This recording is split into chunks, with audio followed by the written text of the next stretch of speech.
button. There we go. Hi, actually, I got called to say this at some point. Sometimes I get little messages, it's just a thought that comes in, and then I go to whatever reference I'm being directed to. That's happened a lot in my life. We can't see your face. We can't see you. You can't see my face? Should we turn on then? Yeah, just turn around. Yeah. That's funny. Let's live in the light. Okay, so I'm just gonna pass these old cards around because it has my email on the back. And it just has, it has some of the images of my work, but it's just like, save a tree.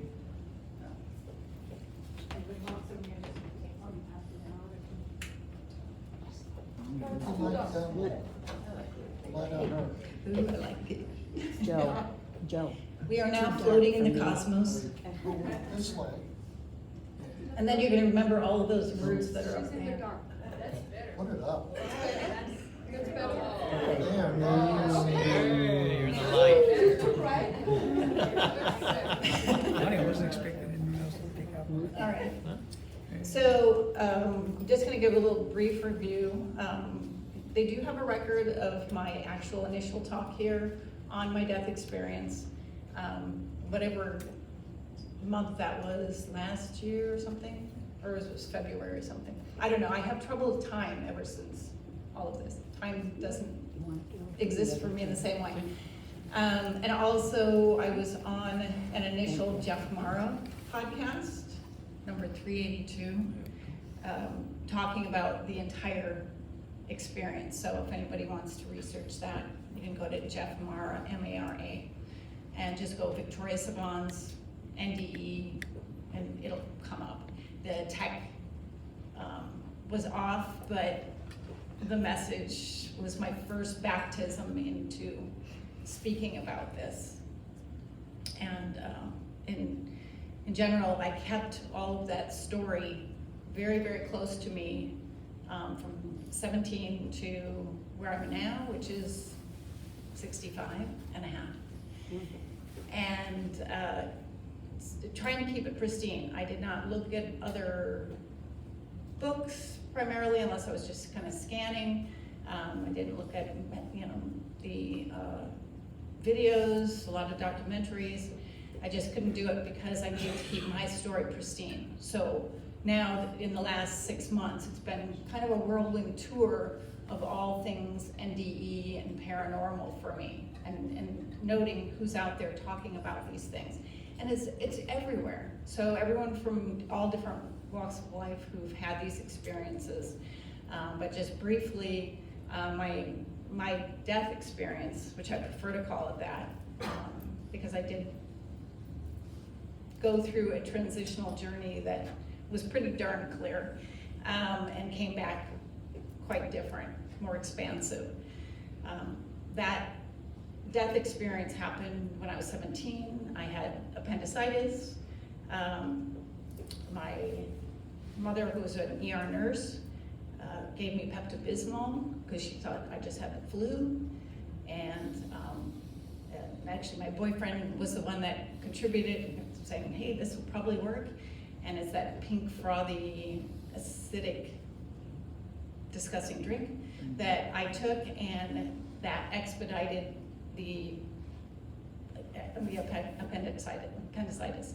So when they took me to the hospital, I was laying down the entire time, but I was slated for surgery right away. They gave me anesthesia, and it was through the anesthesia my heart stopped, and then I died. And at that point, I went out of my body. I was looking at the young girl on the bed, and she looked so tiny, and then it took me a minute to realize that that was actually me. I kind of floated above and saw my doctor. He had this cute little kidney-shaped bald spot on the top of his head, which I was never privy to seeing prior. I could see all of the dancers. They were really, the surgical team running around frenetically, in these beautiful staccato motions, all panicked. And from the dancer's point of view, it was very interesting. But I was up there, not a care in the world at that point, and just could sense the light, and I directed myself to that. And for me, it was very familiar. I knew where I was going. I had this window of opportunity, and I just went out. And there I was, as I entered this other space, or there were these different planes of existence that I passed. Some of them were very close to Earth in terms of, I'm trying to describe this spatially, but it's always difficult, where there were very negative things going on. But as I went up towards this other space, there were 3 beings that I connected with, and then I was guided into a conversation, and we had a chit chat and a whole life review of where I was so far, past experiences, beyond this particular birth, and also I was shown things that were connected to my parents, their lives, the choices they made. All of that was clearly coming to me in telepathic communication. And then there was a point to where I said, oh, that's all well and good, but I'm ready to be here. And the one person that I was having the most intimate conversation with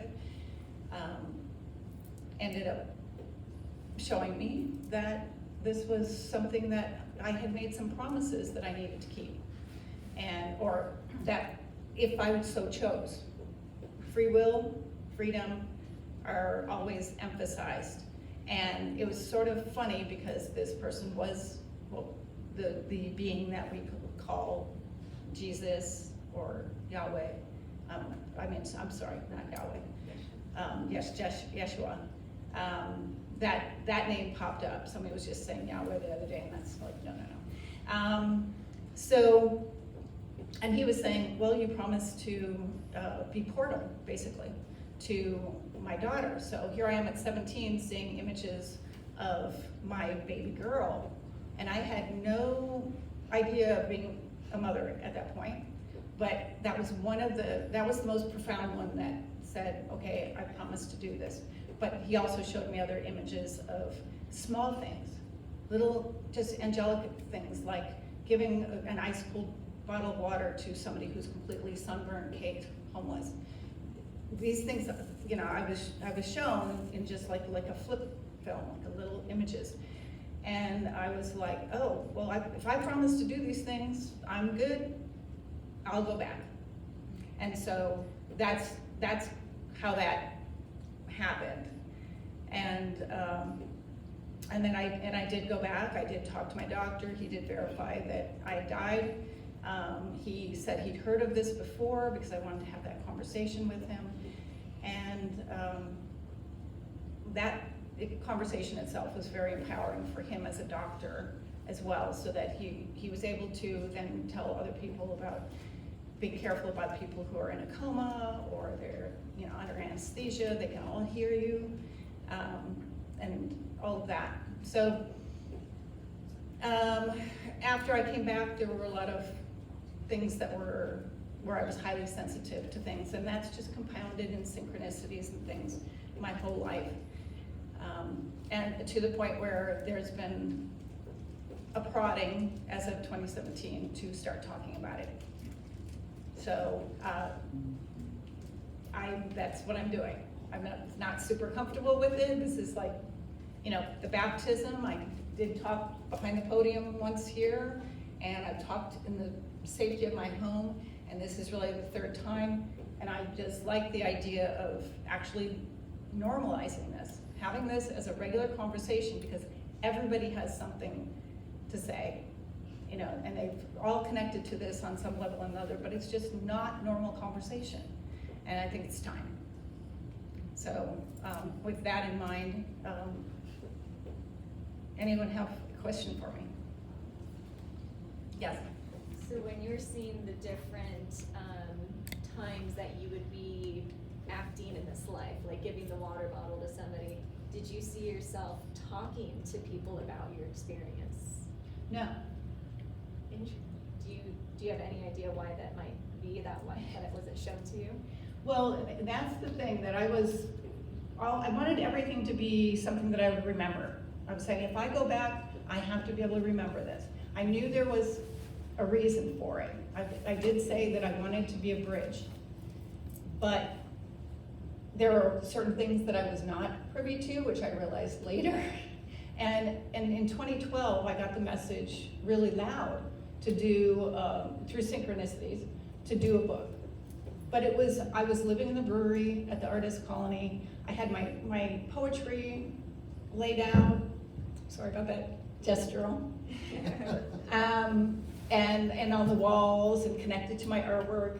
And I thought that was the book I was supposed to make. I mean, I was a little slow perhaps to the uptake, or maybe it was just the timing of it, but it was like, I'd been taking notes, I've been writing poetry about these things for decades. Drawing people that I saw in my dreams, or, that sort of thing. And maybe I was just waiting for the sign.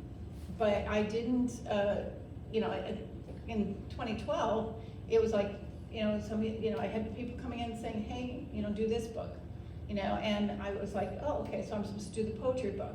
So the poetry book alludes, it's poetry and art, but some of the art and some of the pieces, not a huge amount, but some of them allude to the beyond or anything spiritual.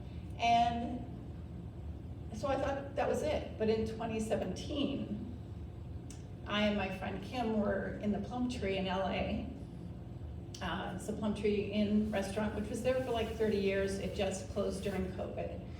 And we were sitting there in these red leather booths with the wire dragon above. And we're just talking, and she says, so what about this other book that you're about to do? And that book was about women. It's a womanifesto. It's about women taking back their freedom and their sense of being, and celebrating the feminine in all of us through that. And so I'm talking about that, and all of a sudden and this may sound very woo-woo to some people, but it's what happened. We had 3 beings, very tall, illuminated beings that came in, 3 on the left, 3 on the right, on the diagonal, and she sensed them. I sensed and saw them. Telepathically, they kind of answered her like a little second ahead of time to mine, because I just said, so what do they want? And I was actually, there's something about when that happens, the molecules in the air change, everything gets lighter, because we're in a very, very dense world, and everything as it splits up, it's just light and airy. And so I was connecting to them, and I'm of course emotional at that point. She had a tear running down her face, and this girl does not cry for anybody.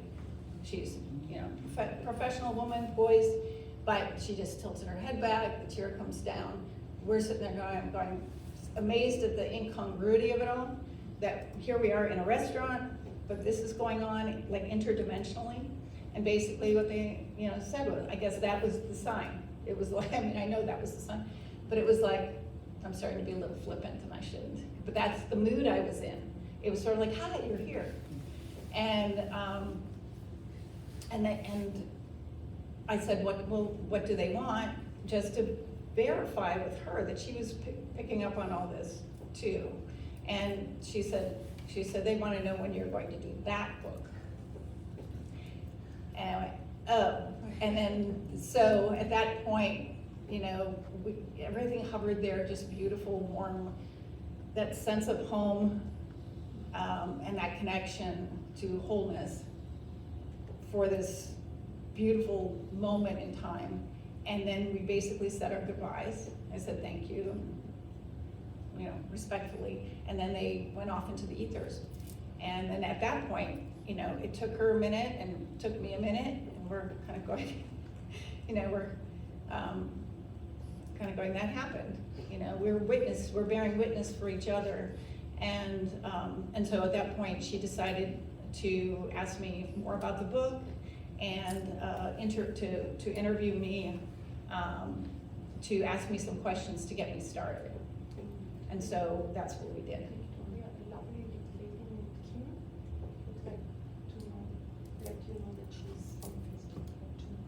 That she's on. Hi, Kim. I didn't know that. That's so funny. Or is it a different Kim? If it is that Kim, I love you dearly. She's like my soul sister, another person through this life that's just helping me be here. Yes. Have you ever met anyone or read about someone having like negative experiences at this time of feeling that they had gone beyond life? Yes, from the near-death experience, I have read one or two. I started doing some research within the last 6 months, and there were a couple people who thought that they'd gone to the gates of hell. They asked for God to help them or Jesus to help them, and then they were lifted out of that. So that I would validate that as other people's experiences. I have seen, like when I lifted out, there are definitely planes of existence, not only here in the earthbound plane, where people want to experience certain things, or they want to be in that role for somebody else. I don't profess to understand it, but it is all about us evolving as a species, and as spiritual beings. And I say that as we are not the only ones evolving. Every plant, every animal is evolving as well. Yes. Woody Allen said, "I'm not afraid of death, I just don't want to be there when it happens." My question to you is, how has this changed what do you tell people when they're afraid of dying? And how has it affected you? Are you afraid of dying? No, not at all. Death, as Chief Seattle said, is just a transition. It's literally going through another door. When my mother passed, she had been burnt on fire. She burned in her bed, and she lingered for 5 days. She floated above the bed at one point when I was drawing her, and she said, telepathically, she said, do I really look like this? And I said, yes. Well, at least to me. And then she kind of chuckled, in my head. And she said, I said to her, I said, look, if you you're burned over 65% of your body. If you want to do the long road back, I will be here 24/7 for you. If you want to go, I will understand. And at that moment, there was a young nurse named Camille who was in the doorway. She'd never seen anything in her entire life. And she just gasped and she said, she's right there, right? And so that opened up a door for her. She did a beautiful thing. She got another nurse to come in, and then they did a torch song for my mother, one of her favorite songs. And when I left, after on the 5th day, I went back home to go and take a shower and come back. Camille was saying, don't worry, she'll still be here. No. As my friend drove me back, she appeared in front of me, and in this huge rush of like a waterfall going straight up, and she was crowing like a little girl. She was going, woo-hoo, and she was just showing me that she was shedding the mortal coil, that she was, just so thrilled that she was free. And it was for her that burden of being in the body was done, that she was, not only that, she was letting go of any of the guilt, the remorse, all of the things that were holding her back, and she was becoming love and light. It was just like, I'm good to go, and she was letting me know that that's what it felt like for her. And the guy that was driving the car, Rob, if you're ever out there, I'm still so grateful to you. he sensed something was going on. He was like, what just happened? And then at that moment, one of her favorite songs that the nurse was going to sing, that went on the radio. And everything just felt like this beautiful bubble, of this whitish, yellowish gold energy. And so even though he was not attuned to that in general, he could feel it. So how can I fear it? I've been home, and I think it's actually harder for people who've had near-death experiences to wrestle with being here, but we chose to be here. And I have to say that we are very, very brave to be here during this time. We chose this like a mission to help everyone evolve faster in a beautiful way. So it's like, even if you think, I've just been an accountant my whole life, I haven't done anything, doesn't matter. You are still part of that, you've chosen it. What you want to do is just be present, be kind. And I drove past the Yucca Elementary School and they had "Be Kind" on the fence. I'm like, if everyone just followed that, we'd move this along really, really quickly, right?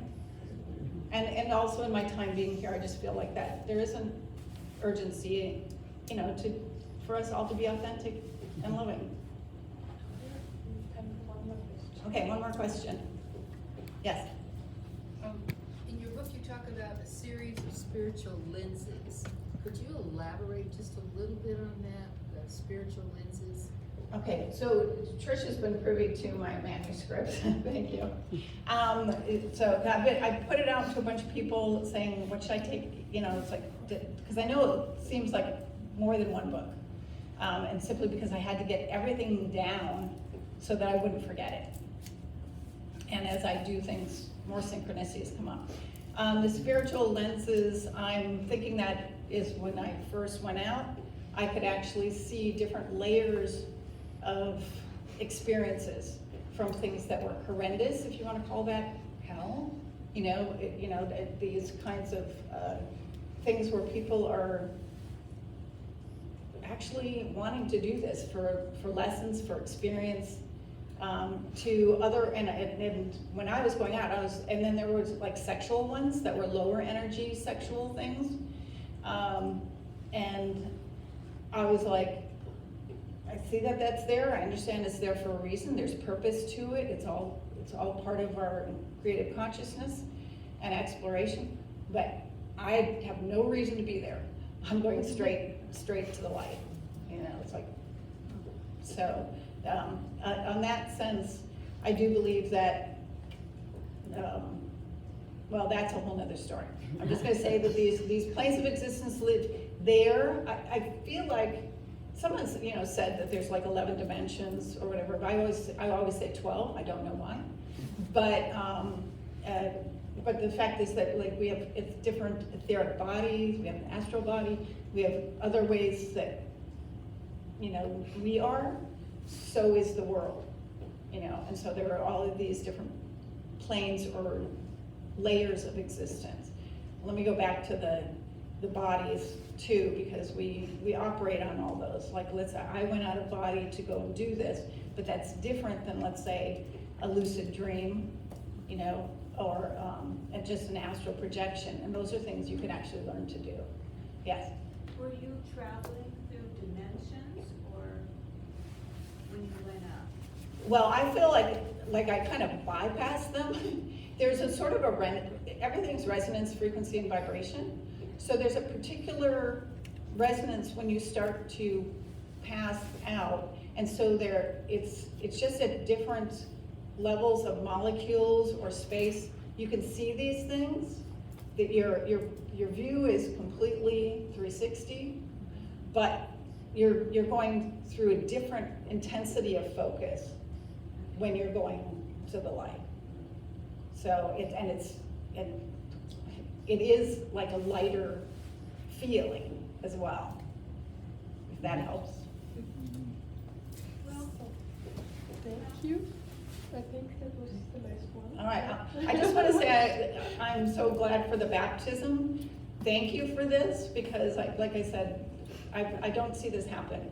And I really, really honor you for speaking out and asking the questions. Thank you.